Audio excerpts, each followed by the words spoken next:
জ্যোতিপ্ৰসাদ আগৰৱালাৰ অমৰ সৃষ্টিৰ লভিতাৰ আধাৰত গুৱেৰনিকাৰ নতুন নাটক লভিতা বৰুৱা। জ্যোতিপ্ৰসাদ আগৰৱালা লভিতা গুৱেৰনিকাৰ নাটক লভিতা বৰুৱা। পৰিকল্পনা পৰিচালনা হিমাংশু প্ৰসাদ দাস। কিন্তু নাটকখন লিখিছে কোনে?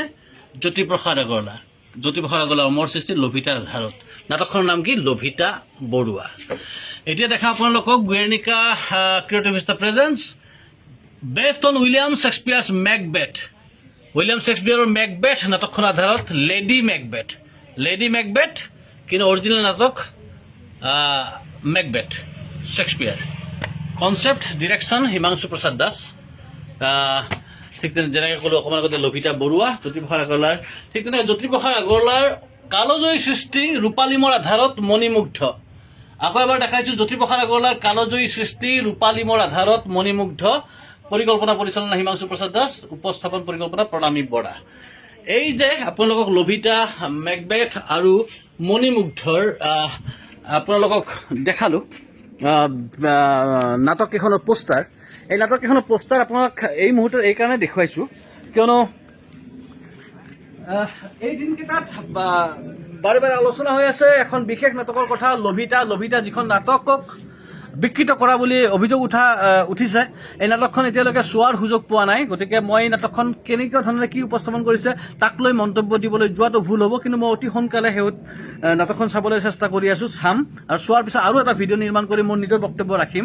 কিন্তু এই যে জ্যোতিপ্ৰসাদ আগৰৱালাৰ এখন নাটক বা আগতে কোনোবাই লিখি থৈ যোৱা এখন নাটক, তেওঁ জ্যোতিপ্ৰসাদ আগৰৱালাৰ নিচিনা বিখ্যাত ব্যক্তিয়ে হওক বা কোনোবা সাধাৰণ একদম কোনেও চিনি নোপোৱা এজন নাট্যকাৰেই হওক, যিয়েই নহওক কোনোবাই এখন নাটক লিখি গৈছে আৰু সেই নাটকখনক লৈ বিভিন্ন ধৰণৰ এক্সপেৰিমেণ্ট হ'ব পাৰে, পৰীক্ষা নিৰীক্ষা হ'ব পাৰে, তাক নতুন ধৰণে উপস্থাপন কৰাৰ কাৰণে চেষ্টা চলিব পাৰে আৰু সেইটো আচলতে ভাল কথা, পজিটিভ কথা। উইলিয়াম শেক্সপিয়াৰৰ নাটকবিলাকক লৈ বিভিন্ন ধৰণে পৰীক্ষা নিৰীক্ষা পৃথিৱীত চলি আছে আৰু চলি থকাৰ বাবে আচলতে উইলিয়াম শেক্সপিয়াৰ মহান বা আজিও তেওঁ আমাৰ এই মুহূৰ্তৰ কাৰণে তেওঁ ৰিলেভেণ্ট।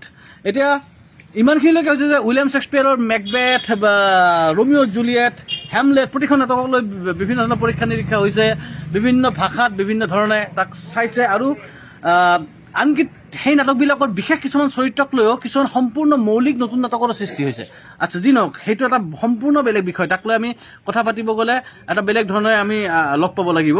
কিন্তু নাটকৰ এজন সাধাৰণ ছাত্ৰ হিচাপে বা নাটক কৰি ভাল পোৱা এজন ব্যক্তি হিচাপে এই কথাটো কওঁ যে জ্যোতিপ্ৰসাদ আগৰৱালাৰ এখন নাটক য'ত জ্যোতিপ্ৰসাদ আগৰৱালাৰ নামটো পোষ্টাৰত অতি সামান্যভাৱে ৰাখি একদম চকুৰে মনিব নোৱাৰা ধৰণে ক্ষুদ্ৰভাৱে ৰাখি আন এজন নাট্যকাৰৰ নামটো আগত ৰাখি সেই একেখন নাটকে তেওঁৰ নাটক অভিজিত ভট্টাচাৰ্যৰ লভিতা এনেকৈ কোৱাৰ নৈতিক অধিকাৰ আচলতে কাৰো নাই। তেনেকুৱা ধৰণৰ এটা ভুল তেওঁলোকে ইতিমধ্যে কৰিছে। বহুদিন আগতেই নাটকখন ওলোৱাৰ আগতে তেওঁলোকে এখন পোষ্টাৰ দিছিলে। সেই পোষ্টাৰ চোৱাৰ পিছত মই বৰ্তমান সময়ত আবাহন থিয়েটাৰৰ যি কৰ্তৃপক্ষ বা প্ৰযোজিকা প্ৰস্তুতি পৰাশৰ বাইদেউ, তেখেতক মই ব্যক্তিগতভাৱে লগ পাই এই কথাখিনি কোৱাৰ সুযোগ পাইছিলোঁ আৰু কৈছিলোঁ।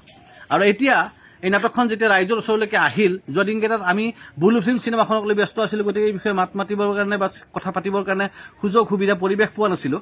কিন্তু শেহতীয়াভাৱে আকৌ এই নাটকখনক লৈ বিতৰ্ক হৈছে আৰু এই বিতৰ্কক লৈ এটা কথাই কওঁ যে নাটক এখনক লৈ পৰীক্ষা নিৰীক্ষা হ'ব পাৰে। মই নিজে ব্যক্তিগতভাৱে নাটকৰ ছাত্ৰ হিচাপে কওঁ যে যিকোনো এখন নাটকক লৈ বিভিন্ন ধৰণে তাক ভাঙি চিঙি নতুনকৈ চোৱাৰ প্ৰয়াস থাকিব পাৰে। কিন্তু নাটক এখনক কেতিয়াও বেলেগৰ নাটক এতিয়া যদি মই অভিজিত ভট্টাচাৰ্যৰ দৰা হ'ব কোন বা তেওঁ এই বছৰ তেওঁ নাটক লিখি আছে, চাপ'জ তেওঁ নাটক লিখিছে মহাদেৱ, ডকাইত, কিবা এইবিলাক তেওঁ যে নাটকবিলাক লিখিছে, মই এনেকৈ লিখিলে হ'ব নেকি যে অভিজিত ভট্টাচাৰ্যৰ লাহেকৈ সৰুকৈ দি অভিজিত ভট্টাচাৰ্যৰ দৰা হ'ব কোনৰ আধাৰত হিমাংশু প্ৰসাদ দাসৰ দৰা হ'ব কোন, এনেকুৱা ধৰণৰ এখন নাটক হ'ব পাৰে নেকি? সেইটো মই এই ভিডিঅ'টোৰ জৰিয়তে অভিজিত দাক প্ৰশ্ন কৰিছোঁ। গতিকে এইটো হ'ব নোৱাৰে, হোৱাটো অনুচিত। আৰু যেতিয়া এই কামটোৰ লগত জ্যোতিপ্ৰসাদ আগৰৱালা দেৱৰ নিচিনা এটা নাম জড়িত হৈ থাকে তেতিয়াহ'লেতো আৰু 100 বাৰ ভাবি চাব লগা আছে। আৰু তাতকৈ ডাঙৰ কথা, এই নাটকখনত মই শুনিছোঁ, মই বিভিন্ন ধৰণে জানিব পাৰিছোঁ, কিন্তু মই নিজে যিটোকে চোৱা নাই এই বিষয়ে মন্তব্য নকৰোঁ। কিন্তু জ্যোতিপ্ৰসাদ আগৰৱালা দেৱৰ যিটো আদৰ্শ বা সেই সময়ৰ যি ৰাজনৈতিক পৰিৱেশ, সেই চিন্তাক যদি বিকৃত কৰা হৈছে তেতিয়াহ'লে এইটো অপৰাধ। নাটক এখনক ভাঙিছি নতুন ধৰণে চাব পাৰি, চোৱাটো উচিত বা তেনেকুৱা ধৰণৰ পৰীক্ষা নিৰীক্ষা চলিব লাগে, তেতিয়াহে নাটকৰ বিকাশ হ'ব। কিন্তু মূল নাট্যকাৰজনে কৈ যোৱা মূল আদৰ্শটোক যদি বিকৃত কৰা হয় তেতিয়াহ'লে এইটো অপৰাধ। আৰু এই অপৰাধ অভিজিত ভট্টাচাৰ্যই কৰিছে আৰু এই অপৰাধ কৰাৰ সুযোগ যদি প্ৰস্তুতি পৰাশৰ তেখেতে দিছে তেতিয়াহ'লে তেওঁৰো এইটো সমানেই অপৰাধ বা কোনোবাখিনি হয়তো তেওঁৰ অপৰাধ 1 ইঞ্চি বেছি হ'ব পাৰে গতিকে ইয়াৰ জৰিয়তে প্ৰতিবাদ কৰিলোঁ আৰু এই নাটকখন চোৱাৰ পিছত মই পৰৱৰ্তীভাৱে এই কথা ক'বলৈ চেষ্টা কৰিম কিন্তু এইখন জ্যোতিপ্ৰসাদ আগৰৱালাৰ নাটক অভিজিত ভট্টাচাৰ্যৰ নহয় আৰু অভিজিত ভট্টাচাৰ্যই লভিতা লিখিব চেষ্টা নকৰাই ভাল ধন্যবাদ